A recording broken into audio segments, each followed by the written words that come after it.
warahmatullahi wabarakatuh. Hai semuanya, selamat pagi dan selamat bertemu kembali dengan Ibu Guru Sri dalam pembelajaran jarak jauh.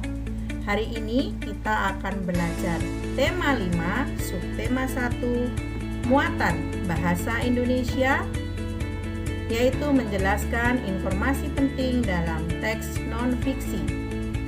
Adapun tujuan pembelajaran hari ini adalah dengan mencermati teks non-fiksi yang disajikan, siswa mampu menemukan pokok pikiran dalam bacaan secara tepat.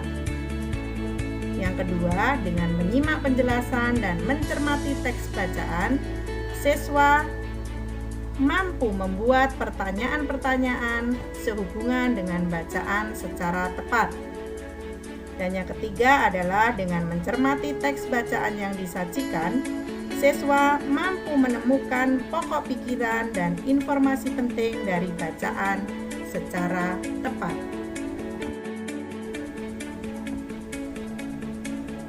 Teks non-fiksi adalah teks yang berisi informasi berdasarkan fakta atau kenyataan. Teks non-fiksi dapat ditemukan di artikel, surat kabar, atau majalah. Sedangkan contoh teks non-fiksi antara lain yaitu esai, jurnal tentang sejarah atau ilmiah, biografi, serta karya sastra.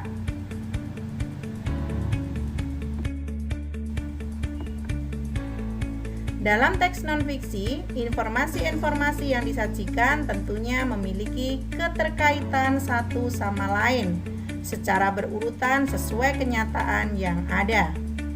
Informasi-informasi tersebut disusun hingga menjadi sebuah paragraf yang padu.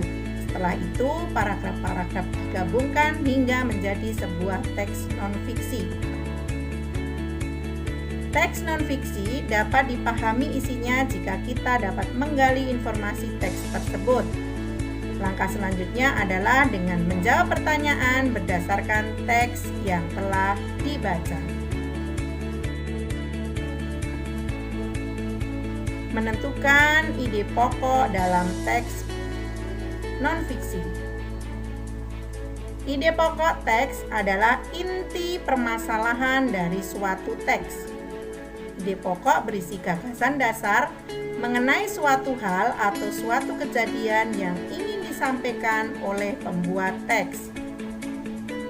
Beberapa nama lain ide pokok teks antara lain pikiran pokok, pikiran utama, gagasan pokok. Semua istilah tersebut adalah sama dan merujuk pada semua inti permasalahan dari suatu teks yang disajikan. Pikiran utama dan informasi penting dalam teks ekosistem di buku tema 5 halaman 3. Paragraf pertama, pikiran utamanya, lingkungan adalah segala sesuatu yang ada di sekitar makhluk hidup. Untuk informasi pentingnya, sebuah lingkungan terdiri atas bagian yang hidup atau biotik dan tak hidup atau abiotik. Kemudian untuk paragraf keduanya, cahaya matahari dapat menghangatkan udara, air, dan tanah agar mencapai suhu yang sesuai kebutuhan hidup makhluk hidup.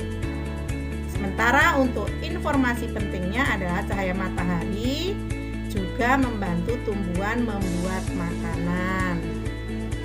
Untuk paragraf yang ketiga, bagian hidup dan tak hidup di sebuah lingkungan saling berinteraksi dan saling bergantung satu sama lain. Kemudian untuk informasi pentingnya, interaksi antara makhluk hidup dan benda-benda tak hidup disebut ekosistem.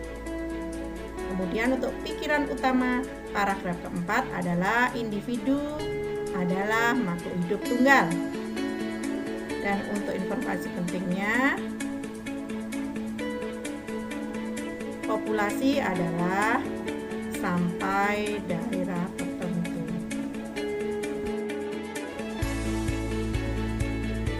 Menemukan ide pokok atau pikiran utama dan informasi penting yang didengar.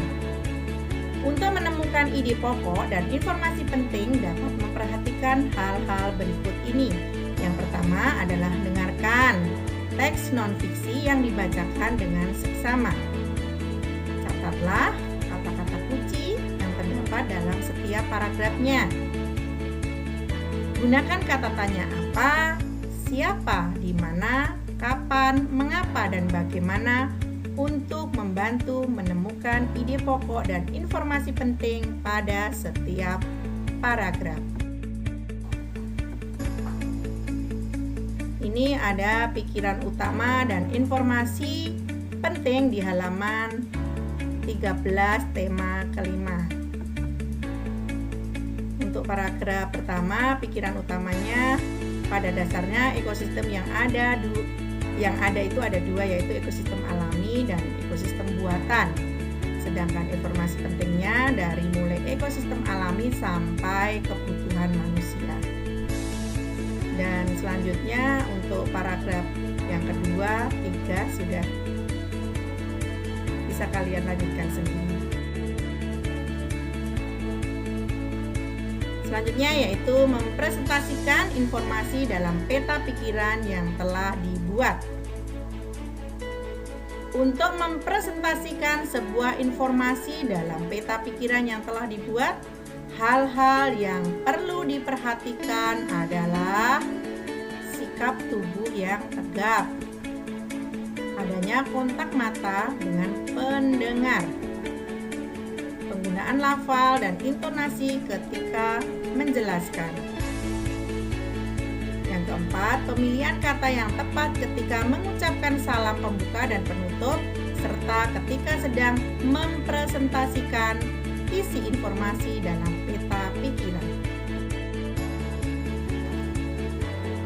Demikian tadi pembelajaran muatan bahasa Indonesia pada hari ini.